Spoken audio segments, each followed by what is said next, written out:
지난 시간 우리는 르우벤 지파와 갓 지파가 모세를 찾아와서 요, 한 가지 요청하는 것을 우리가 보았습니다. 바로 요단 동쪽 땅, 이미 모세 시대에 모세와 함께 그 정복한 요단 동쪽 땅을 자기들에게 달라, 자신들이 거기에 정착하겠다라는 요청이었습니다. 그런데 이 요청은 요단강 서쪽 약속의 땅, 하나님께서 주신 약속의 땅을 가지 않겠다라는, 즉 하나님의 약속에 반하는 그러한 요청이었다라는 거죠. 그래서 모세는 그들을 크게 꾸짖었습니다. 오늘은 그 후에 이들이 어떻게 그 요단 동쪽 땅을 허락받게 되는지 그 과정을 오늘 전해주고 있습니다. 먼저 모세가 책망하는 내용이 지난 시간에도 살펴봤지만 6절부터 쭉 나오게 됩니다. 6절에 보면요. 요단 서쪽 전쟁에 그들이 불참하려는 걸로 모세는 이해를 합니다. 그래서 책망하는 것이죠. 그리고 7절에 이어서 보면요. 이스라엘 적 전체를 그들이 낙심하게 하는 그 요청이다 라고 하면서 책망합니다. 즉 12지파, 이스라엘의 12지파 시스템을 무너뜨리는 거다. 너희 둘이 이 12지파에서 이탈하려는 거 아니냐? 이렇게 모세는 해석했다라는 거죠. 그리고 15절에 보니까요. 모세는 이렇게까지 말합니다. 너희가 여호와의 진노를 받을 거고 너희가 반드시 여호와를 떠나게 될 거다. 무엇이요? 이 요단강 동쪽에, 요단 그 강을 건너지 않고 요단강 동쪽에 그들이 그냥 정착하게 되면 말이죠. 여기에 대해서 이제 16절부터 두 지파가 해명하는 게 나옵니다. 모세에게 설명합니다. 16절에 이곳에 우리가 일단은 가족들을 위해서 성읍을 먼저 건축하겠습니다. 말합니다. 그리고 나서 보니까 18절에 그리고 나서요. 우리 장정들은 이 사람들은 원래 가려고 했던 것처럼 요단 서쪽에 가서 당신들과 끝까지 함께 전쟁을 하겠습니다. 약속을 합니다. 그리고 19절 이러한 약속까지 합니다. 그리고 우리는요. 동쪽의 땅을 받았으니까 서쪽 땅은 우리가 분배받지 않겠습니다. 서로 윈윈하는 그런 약속들이죠. 이렇게 해서 모세의 오해를 두 지파는 풀어줍니다. 모세 생각에는요, 공동체를 무너뜨리지 않는 좋은 제안들이라고 판단을 합니다. 그리고 하나님의 허락 아래 이들의 요청을 허락하려고 하죠. 그래서 사람들을 부릅니다. 모세는 제사장 엘르아살과 여호수아 그리고 이스라엘 각 지파의 지도자들을 불러서 그들 앞에서 두 지파의 이 약속을 함께 확인시켜 줍니다. 왜냐하면 모세 사후를 대비하기 위해서죠. 모세는 이제 곧 하나님의 부름을 받게 될 것이기 때문이었던 것이죠. 나중에 자신이 없더라도 두 지파가 자신들의 약속을 지킨다면 요단 동쪽 땅 정착을 그들에게도 허락하라 말하는 것입니다. 재밌는 거는요. 두 지파가 약속을 어긴다면 여러분 보통 약속을 어기면 어떻게 해야 됩니까? 벌을 해야 되죠. 혼내야 되죠. 네, 보니까요. 오늘 본문 가운데 그런 내용이 나옵니다. 본문 이전에 본문에 포함되지 않는 앞부분인데요. 그들이 약속을 어기면 어떻게 하냐? 그냥 예정대로 서쪽에서 땅을 분배해라. 이게 약속을 어기게 되면 그 주는 벌칙이었다라는 겁니다. 여러분 이해가 됩니까? 이거는 그냥 당연히 땅 분배해 주는 거 원래 해주기로 한 거 아니었습니까? 그런데 전쟁하다가 아우 나 이제 그만해야 되겠어 그러면서 그냥 돌아가 버리면 어떻게 하냐면 그냥 땅 분배를 그냥 이 서쪽에서 하래요. 이거 벌칙 같지 않은 벌칙 아닙니까?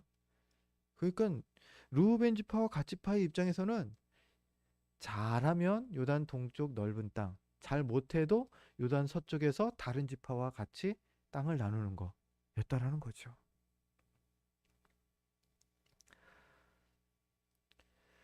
이거는요, 모세의 판단의 기준, 이 기준은요 뭐냐면 이 이스라엘의 12지파 공동체, 이 공동체의 하나됨이 절대 깨어져서는 안 된다라는, 그게 이 기준이라는 겁니다. 잘해도 12지파, 못해도 12지파, 우리는 하나다라는 것을 모세는 지금 강조하고 있는 거예요. 하나됨, 이것은 중요합니다. 하나가 될 때에 그 힘이 훨씬 강력해지는 것, 우리가 잘 알지 않습니까? 우리도 마찬가지입니다. 성도 개개인, 어떻게 해서든 뭐 이 험악한 세상에서 이 믿음 지키면서 살아남을 수도 있을지 모릅니다. 그런데요, 하나님께서 굳이 이 제약된 세상을 믿음으로 살아가도록 교회 공동체를 주셨다라는 겁니다. 아무리 대단한 신앙인도요, 그 대단한 신앙을 끝까지 지키면서 이 세상을 혼자서 버틴다? 너무 어렵고요, 거의 불가능하기 때문이라는 겁니다. 우리 같이 평범한 사람들은요, 저를 포함해서요, 우리 같은 사람들은 같이 기대야 돼요. 서로 서로 격려하며 사랑과 선행으로 그 격려하면서 함께 이 믿음의 선한 싸움을 싸워야 한다라는 겁니다. 하나님이 그걸 아시기 때문에 하나님께서 두 개의 공동체를 주셨다 하지 않습니까? 가정 공동체와 또 하나 교회 공동체. 이 우리의 연약함을, 이 시대의 척박함을 아시기 때문에 그런 것이죠. 그래서 우리가 교회로 공동체로 모인 것이고요. 오늘 모세와처럼 하나됨을 우리는 또한 중요하게 여겨야 한다는 겁니다. 하나가 될수록 우리는 더 강력해질 것이기 때문입니다. 오늘 모세는 이 사실을 알았기 때문에 하나됨을 무너뜨리는 것을 우선 경계했고요. 어떤 이유에서든지 르우벤과 갓 지파가 그들과 약속을 어기더라도 이스라엘 공동체 속에서 배제되지 않도록 지금 안배를 하고 있는 것입니다. 우리 세움교회도 지금보다 더 하나됨을 이루기를 힘쓰고 소망해야 할 것입니다. 그렇게 하나 되어서요, 우리 모두가 함께 믿음의 선한 싸움을 승리하는 것입니다. 여기서 한 가지 특이한 점이 있습니다. 우리가 뭐 아시는 분들은 아시겠지만 모세에게 요단 동쪽 땅을 요청한 지파는 르우벤 지파와 갓 지파 두 지파뿐이었다라는 겁니다. 그런데 우리도 알다시피 요단 동쪽 지파 동쪽 땅을 그 분배받은 지파는요, 르우벤, 갓, 그리고 또 한 지파, 므낫세 반지파라는 겁니다. 여러분, 므낫세 반지파가 어떤 지파입니까? 참 부끄럽지만 많은 이들이 오해할 수 있기 때문에 짚으면서 제 이야기를 하려고 합니다. 저는 신학을 공부하기 전까지 므낫세 반지파라는 지파가 있는 줄 알았어요. 이스라엘의 12지파 중에, 아니면 12지파 그 다음 13번째 지파로 므낫세 반지파라는 게 있는 줄 알았어요. 그러니까 이름 자체가 므낫세 반. 맞습니까? 아니에요. 이 반이라는 건 므낫세 지파의 절반이라는 뜻이에요. 누구도 이렇게 설명을 안 해주셔갖고 제가 성경 공부를 안 했기 때문일 수도 있죠. 므낫세 반지파, 이게 또 다른 지파인 줄 알았다는 거죠. 여러분, 아닙니다. 므낫세 지파의 절반이 요단 동쪽 땅을 분배받았고, 그리고 나머지 절반은 요단 서쪽 땅을 분배받게 된다라는 것을 잠시 짚어드립니다. 그런데 여러분, 므낫세 이 요단 동쪽 땅을 분배받은 므낫세의 반지파, 이들은 요청도 안 했는데 지금 분배를 해준다라는 거예요. 동쪽 땅을. 이유가 뭘까요? 그 이유를 보니까요. 두 가지였습니다. 용맹함과 신뢰. 이 두 가지 때문에 이 므낫세 반지파에게 땅을 분배했다라는 겁니다. 그 땅을 정복하는데 큰 공을 이 므낫세 지파가 세웠다는 거죠. 그게 오늘 그 본문 39절부터 마지막 42절에 그 언급되는 내용입니다. 그들이 얼마나 용맹하였던지 땅을 이렇게 점령했다. 설명이 나옵니다. 그래서 다른 지파도 같이 싸웠겠지만 동쪽 땅을 점령하는데 특별히 므낫세 지파의 용맹함을 때문에 먼저 포상을 주는 거죠. 자, 절반은 여기 남아서 이렇게 이 땅을 차지해라. 분배받아라. 그런데 이 용맹함뿐만이 아닙니다. 그들이 요단 동쪽 땅을 분배받은 이유는 모세가 므낫세 반지파를 신뢰했기 때문이죠. 그들의 믿음을, 그들의 충성을 신뢰했기 때문이라는 겁니다.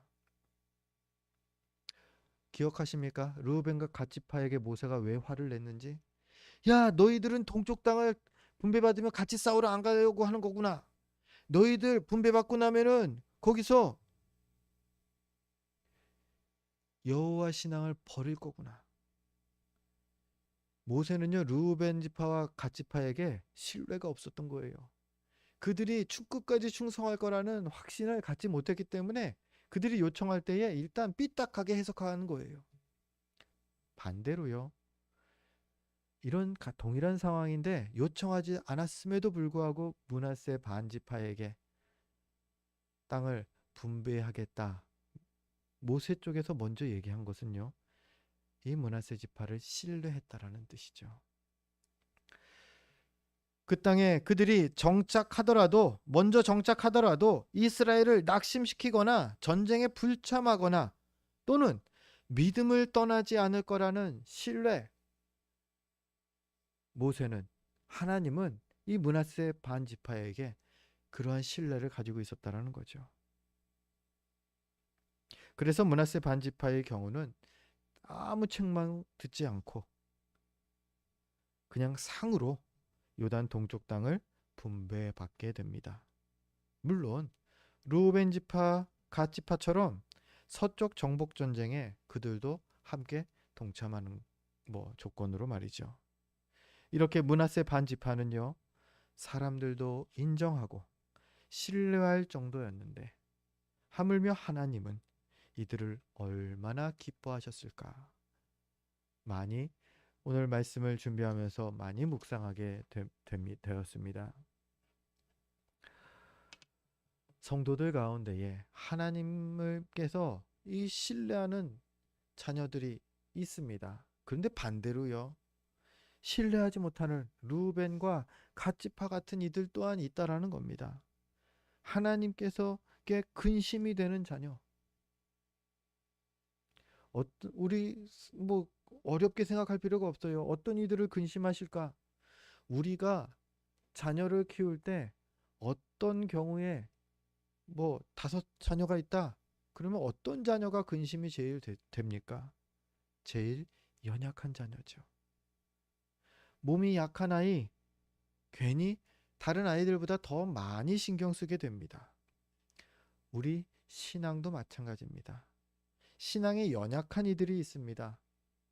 초신자일 수도 있고요. 오래됐는데 여전히 연약한 이들도 있습니다. 우리 아이들, 연약한 아이들 어떻게 합니까? 특별히 아이를 더 돌보려고 더 돌보는 그러한 관계를 갖지요. 신경을 쓰죠. 이러한 연약한 지체들, 교회의 입장에서, 성도의 입장에서 좀 성숙한 이들이라면요. 먼저 돌보는, 우선적으로 돌보려는 그런 마음이 있어야 한다는 겁니다. 물론 하나님도 마찬가지고요. 그래서 이런 제목을 붙여봤습니다. 영적 돌봄 서비스. 연약한 이들은요, 좀 더 관심을 가져주고요, 좀 더 신경을 쓰는 겁니다. 특별히 세신자들, 특별 대우해야죠. 온 교회가 다 같이 특별 대우해야죠. 평소에 인사 안 하던 사람도 새신자 왔으면 환영합니다. 인사도 해주고요. 좀 더 배려해 주시고 먼저 앉으세요. 식당에서 양보도 하고요. 왜냐면요. 그들은 연약하기 때문입니다. 하나님께 뭐 염려스러워 근심되는 자녀이기 때문입니다. 아직은 말이죠. 그리고 또 있습니다. 연약하지 않은데 조금 튼튼한 것 같은데 그런데도 하나님께 근심이 되는 자녀가 있습니다. 철없는 아이들, 철없는 자녀가 그렇습니다.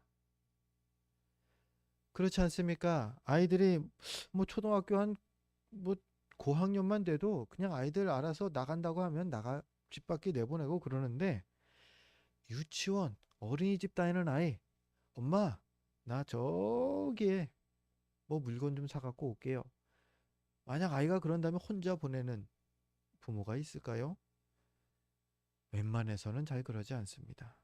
왜요? 아이가 세상 물정을 잘 모르니까요. 세상 물정 몰라서 잘못할까봐, 길을 잃어버릴까봐, 그 집 현관 비밀번호 모르고 잊어버려서 헤맬까봐 근심해서 아이를 혼자 내보내지 않죠. 같이 가죠. 신앙도 마찬가지입니다. 철이 없는 믿음이 있다라는 거예요. 신앙생활을 오래 했는데 여전히 철이 안 듭니다. 여전히 잘하질 않습니다. 내 생각이 항상 하나님 생각보다 더 앞장서 있습니다. 여러분, 그러면 하나님이 어떻게 할까요? 야, 그래, 나는 너 맘대로 해. 하나님 그러지 않을 것 같아요. 염려하실 거예요. 그게 아닌데 이쪽으로 가야 되는데.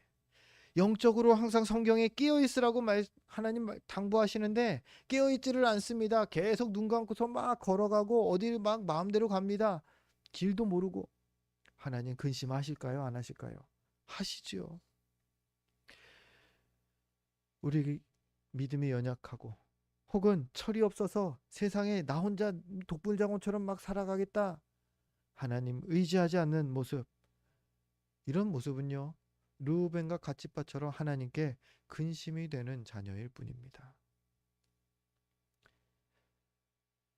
우리 주님은 신뢰하는 자녀를 우리가 신뢰하는 자녀가 되길 원하십니다. 그럼 어떻게 신뢰하는 자녀가 될까요? 히브리서 11장 6절에 그 단서가 있습니다. 우리 주보를 보면서 히브리서 11장 6절 말씀 같이 읽겠습니다. 믿음이 없이는 하나님을 기쁘시게 하지 못하나니 하나님께 나아가는 자는 반드시 그가 계신 것과 또한 그가 자기를 찾는 자들에게 상 주시는 이심을 믿어야 할지니라. 아멘. 믿음이 답이라는 겁니다. 하나님께서 우리가 신뢰하는 자녀가 되기 위해서는요, 우리 믿음이 자라가야 한다는 겁니다. 믿음이 없이 다른 거 다 잘합니다.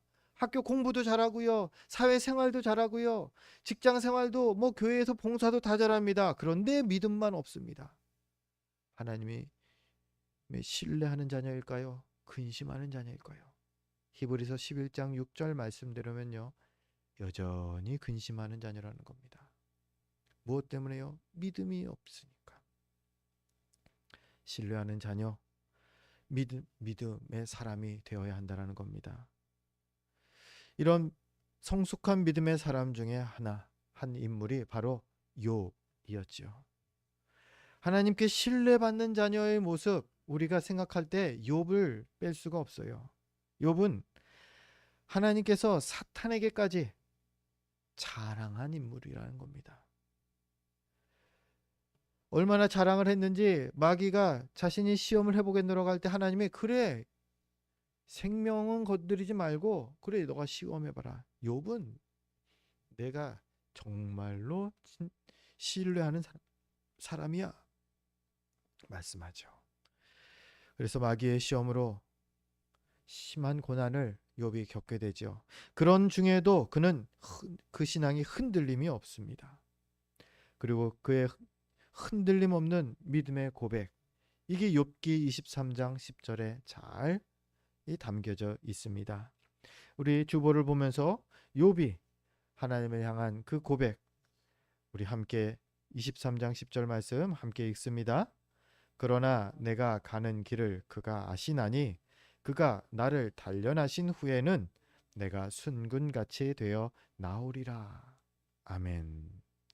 지금 욥이 어떤 고백을 하는 겁니까? 지금 내가 겪고 있는 끔찍한 참담한 정말 아픈 힘든 고난, 그 고난까지도 하나님이 나를 순금으로 만드시는 과정이다라고 지금 고백하는 겁니다. 얼마나 대단한 고백입니까? 지금 욥은요, 하나님의 사랑을 전혀 의심하지 않는 거예요. 하나님의 선한 계획하심을 하나도 의심하지 않고 있는 거예요.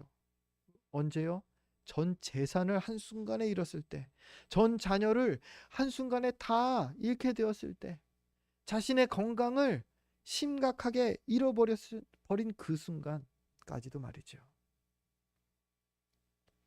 너무 대단한 신앙의 사람입니다. 하나님께서 신뢰하는 자녀.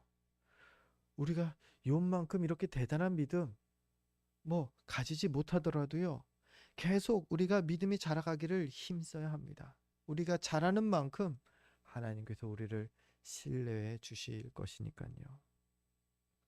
우리 예수님께서요, 누가복음 15장에 보니서는요, 이 신뢰하는 자녀에 대해서 하나님의 마음을 잘 그 비유로 표현해 주셨습니다. 우리 아버지와 두 아들의 비유가 있는데요. 우리가 그 보통 그 얘기하는 탕자의 비유가 누가복음 15장에 나옵니다. 예수님께서 비유를 말씀하시는데 한 부자 아버지한테 두 아들이 있습니다. 그런데 두 번째 아들이 전 재산을 자기 유산을 먼저 상속받아 갖고 먼 타향으로 떠났다가 전 재산을 다 잃고 거렁뱅이가 되어서 돌아옵니다. 자, 그때에 그 아버지가 그 아들을 어떻게 맞아줍니까? 너무 환대하죠. 가락지를 끼워주고 옷을 입히고 신을 신기고 잔치를 벌여줍니다. 큰 송아지를 잡아서 마을 사람들에게 내가 잃어버렸던 아들을 찾았다, 아들이 찾게 되었다 하면서 큰 잔치를 벌입니다. 자, 여기서요, 그때 항상 아버지 곁에 있으면서 그날도 일을 하고 늦게 돌아온 첫째 아들이 등장합니다. 그리고요, 그 첫째 아들이 불만 섞인 말을 아버지께 합니다. 아버지 재산을 다 탕진하고 돌아온 저 아들은 이렇게 환대해 주시면서 큰 소까지 잡으면서 마을 잔치를 하시면서 저에게는 조그만 양 한 마리 친구들과 나눠 먹게 해준 적이 없지 않습니까? 너무 서운합니다. 말합니다. 그때 아버지가 그 큰아들에게 하는 말, 그게 신뢰하는 자녀에게 하시는 하나님의 말씀이죠. 뭐죠? 내 것이 다 네 것인데, 너는 항상 나와 함께 있으니 내게 다 네 건데 그렇게 생각하지 말아라. 다 너 거다. 저는 이렇게 그 하나님의 그 예수님의 비유를 이해합니다. 이 첫째 아들은 하나님 앞에 그 아버지에게 신뢰하는 사람, 즉 당연한 사람이었다는 거죠. 너가 항상 그 자리에 있는 거 너무나 익숙하고 너무나 당연한 사람 아니냐. 여러분, 하나님께서 신뢰한다라는 것은요, 당연한 사람이 된다라는 겁니다. 그렇지 않습니까? 내가 누군가를 신뢰한다. 당연히 그 사람은 이러한 사람이다라는 부분을 신뢰하는 것이죠. 하나님 앞에 우리가 당연한 사람이 된다. 그게 하나님께 신뢰받는 자녀가 된다라는 것입니다. 오늘 므낫세 반지파가 하나님께 또 사람들에게 신뢰받는 지파였던 것처럼 말이죠. 이렇게 르우벤 갓 지파뿐만 아니라 오늘 므낫세의 절반 지파도 요단 동쪽 땅 정착을 허락받습니다. 약속대로 이들은요, 그 땅을 정복하고 성읍을 세운 후에 요단 서쪽 전쟁에 이스라엘과 함께 참여합니다. 이들이 성읍을 세울 때 성경은 한 가지 사실을 또 강조하고 있습니다. 바로 성읍들의 새 이름을 지었다라는 점입니다. 루벤, 갓, 므낫세 지파가 말이죠. 아니 사실은요, 갓 지파의 경우는 새로 이름을 짓지 않았습니다. 본문 34절부터 36절이 갓 지파가 정복한 그 성읍들을 세운 성읍들을 기록하고 있는데요. 디본, 아다롯, 아로에, 아다롯 소반, 야셀, 욕부아, 벤니므라, 베타란, 여기에 성읍을 그 성읍과 양우리를 그 건축하죠. 그런데 여기에는 새 이름을 지었다라는 언급이 없지요. 학자들이 이 부분에 대해서 이 영토를 나중에 그 이민족에게 빼앗겨서 원래 이름으로 불려지게 되었기 때문에 새 이름이 성경에 기록되지 않고 있다, 이렇게 해석을 합니다. 이게 나중에 점령당한다라는 거예요.